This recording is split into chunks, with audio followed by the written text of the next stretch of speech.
धीरे, बहुत धीरे सुनो। इस बात को अपने दिमाग से मत सुनना, क्योंकि दिमाग हर बात पर तर्क करेगा, सवाल उठाएगा, तुलना करेगा। इस बात को अपने भीतर उस मौन स्थान से सुनना जहां तुम रातों में अकेले रोते हो और किसी को पता भी नहीं चलता, जहां तुम्हारी सारी मुस्कानें उतर जाती हैं और तुम अपने असली रूप में रह जाते हो। तुम घबराते क्यों हो? इसलिए नहीं कि जीवन कठिन है, बल्कि इसलिए कि तुमने जीवन के बारे में एक कल्पना बना ली थी। तुमने सोच लिया था कि सब कुछ तुम्हारी इच्छा के अनुसार चलेगा, लोग वैसे ही व्यवहार करेंगे जैसा तुम चाहते हो, परिस्थितियां तुम्हारी योजनाओं का सम्मान करेंगी। लेकिन जीवन किसी की योजना का सम्मान नहीं करता, जीवन केवल सत्य का सम्मान करता है। इसलिए जब तुम्हारी कल्पना टूटती है, तुम्हें लगता है तुम टूट रहे हो, जबकि सच यह है कि तुम नहीं टूटते, तुम्हारे भ्रम टूटते हैं। और भ्रम बड़ा मधुर होता है, बड़ा प्रिय होता है, वो वर्षों तक तुम्हारे साथ रहता है।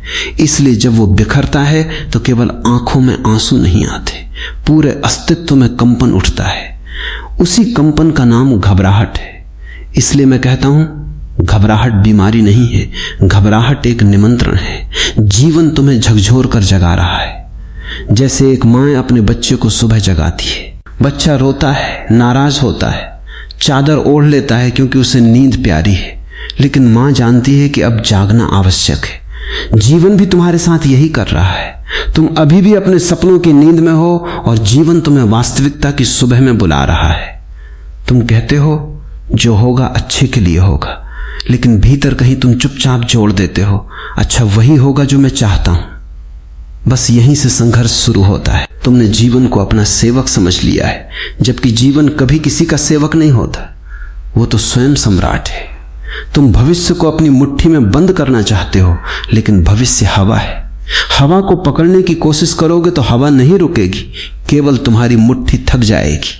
यही तुम्हारा तनाव है, यही तुम्हारी बेचैनी है। तुम डरते हो कि कहीं कुछ गलत ना हो जाए। लेकिन जिसने जीवन को थोड़ा भी समझा है, वो जानता है कि जो आज गलत दिखाई देता है वही कल सबसे बड़ा वरदान बन सकता है, और जो आज वरदान लगता है वही कल सबसे बड़ा बंधन सिद्ध हो सकता है। नदी को देखो, वो हर पत्थर से टकराती है, गिरती है, मुड़ती है, रास्ते बदलती है, लेकिन कभी घबराती नहीं, क्योंकि उसे अपने मार्ग पर भरोसा है। उसे पता है कि चाहे जितने मोड़ आए, समंदर उसका इंतजार कर रहा है। मनुष्य की सबसे बड़ी समस्या यही है कि उसे अपने समंदर पर भरोसा नहीं। उसे लगता है कि यह मोड़ ही अंत है। मैं कहता हूं, कोई भी मोड़ अंत नहीं होता। हर मोड़ केवल तुम्हें और गहरा बना रहा होता है। हार अंत नहीं, तैयारी है। टूटना विनाश नहीं, नया जन्म है। अंधेरा दंड नहीं, आंखें खोलने की तैयारी है।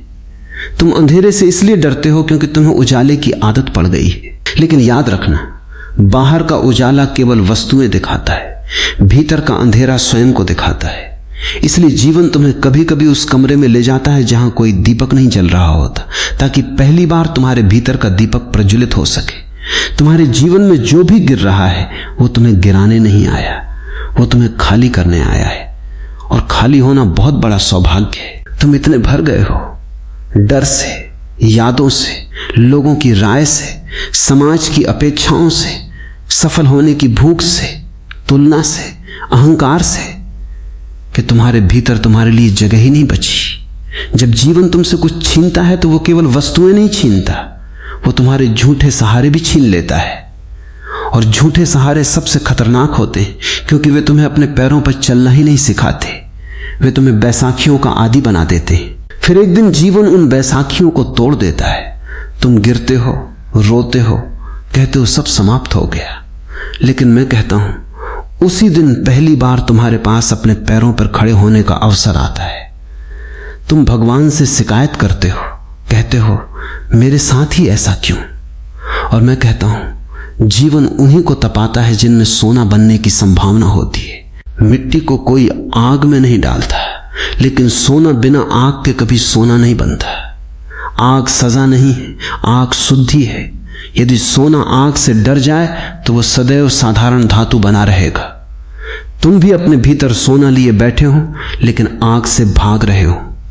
तुम कहते हो मुझे शांति चाहिए, और जीवन तुम्हें बेचैनी देता है, क्योंकि तुम्हारी शांति असली नहीं थी। वो किसी व्यक्ति पर टिकी थी, किसी रिश्ते पर टिकी थी, किसी बैंक बैलेंस पर टिकी थी, किसी पद, किसी प्रशंसा, किसी सफलता पर टिकी थी। वो शांति नहीं थी, केवल सुविधा थी। और सुविधा टूटती ही है। जो टूट सकता है वो सत्य नहीं हो सकता। इसलिए जब सुविधा टूटती है तो घबराहट आती है, लेकिन घबराना मत, क्योंकि वही घबराहट तुम्हें पहली बार तुम्हारे भीतर ले जा रही है। अब एक छोटा सा प्रयोग करना, जब भी बेचैनी आए भागना मत, मोबाइल मत उठाना, किसी को फोन करके अपने डर को शब्दों में मत छिपाना, केवल 5 मिनट शांत बैठ जाना, आंखें बंद कर लेना और अपने भीतर कहना, ठीक है, मैं देख रहा हूं, मैं भाग नहीं रहा, जो हो रहा है उसे पूरी जागरूकता से देख रहा हूं। बस इतना ही, क्योंकि जिस क्षण देखने वाला जाग जाता है उसी क्षण डर की शक्ति कम होने लगती है। घबराहट अज्ञान के अंधेरे में जीवित रहती है, लेकिन जागरूकता का एक छोटा सा दीपक भी उसके लिए पर्याप्त है। तुम्हारे जीवन की लगभग हर पीड़ा की जड़ केवल एक है। तुम हर दर्द से बचना चाहते हो, लेकिन जीवन ने हर दर्द के पीछे एक उपहार छिपा रखा है। उपहार तक पहुंचने के लिए दर्द की नदी पार करनी ही पड़ेगी। जो लोग दर्द से भाग जाते हैं वे उपहार से भी वंचित रह जाते हैं। फिर जीवन भर बाहर से हंसते हैं और भीतर से सूखे रहते हैं। तुम पहली बार यह निर्णय ले सकते हो कि अब मैं भागूंगा नहीं, और जिस दिन तुम भागना छोड़ देते हो उसी दिन जीवन तुम्हारे पक्ष में काम करना शुरू कर देता है। क्योंकि अस्तित्व का नियम है, जो सामना करता है अस्तित्व उसे अपने रहस्य सौंप देता है। और अंत में एक बात जिसे अपने हृदय पर लिख लेना, जो होगा अच्छे के लिए होगा। यह कोई सांत्वना नहीं, यह अस्तित्व का नियम है। लेकिन अच्छे का अर्थ तुम्हारी इच्छाएं पूरी होना नहीं है। अच्छे का अर्थ है तुम्हारा जागना। अच्छे का अर्थ है तुम्हारे भीतर जो झूठ है उसका समाप्त होना। अच्छे का अर्थ है तुम्हारा असली जन्म। और याद रखना, असली जन्म हमेशा किसी न किसी टूटन के बाद ही होता है। कभी कभी जीवन तुम्हारे हाथ से सब कुछ छीन लेता है ताकि पहली बार तुम्हारे हाथ खाली हो जाएं। और खाली हाथ ही प्रार्थना बन सकते हैं, खाली हाथ ही ध्यान बन सकते हैं, खाली हाथ ही समर्पण बन सकते हैं। इसलिए अपनी घबराहट से मत लड़ो, उसे दबाओ मत, उससे भागो मत, उसे प्रेम से देखो। क्योंकि वही घबराहट यदि पूरी जागरूकता से जी ली जाए तो वही तुम्हें उस द्वार तक ले जाएगी जहां भय समाप्त हो जाता है, जहां केवल मौन बचता है। और उस मौन में पहली बार तुम स्वयं से मिलते हो। वही मिलन मुक्ति है, वही शांति है, वही आनंद है। धीरे, बहुत धीरे इसे सुनो। इसे समझने की कोशिश मत करना, क्योंकि समझना मन का काम है और मैं मन से नहीं तुम्हारे अस्तित्व से बात कर रहा हूं। तुम जितना जीवन को नियंत्रित करने की कोशिश करते हो उतना ही जीवन तुम्हारे हाथों से फिसलता चला जाता है। क्योंकि नियंत्रण का अर्थ है तुम्हें भरोसा नहीं है, और भरोसा कोई विचार नहीं होता, भरोसा कोई दर्शन नहीं होता, भरोसा कोई सिद्धांत नहीं होता। भरोसा तो एक अनुभव है। वो तब जन्म लेता है जब तुम पूरी तरह गिर जाते हो और फिर भी किसी अदृश्य शक्ति को तुम्हें थामे हुए पाते हो। उसे ईश्वर कहो, प्रकृति कहो, अस्तित्व कहो, प्रेम कहो या जीवन कहो। नामों में मत उलझो। नाम बदलते रहते, लेकिन वो उपस्थिति कभी नहीं बदलती जो हर गिरावट के बाद तुम्हें फिर से खड़ा कर देती है। तुम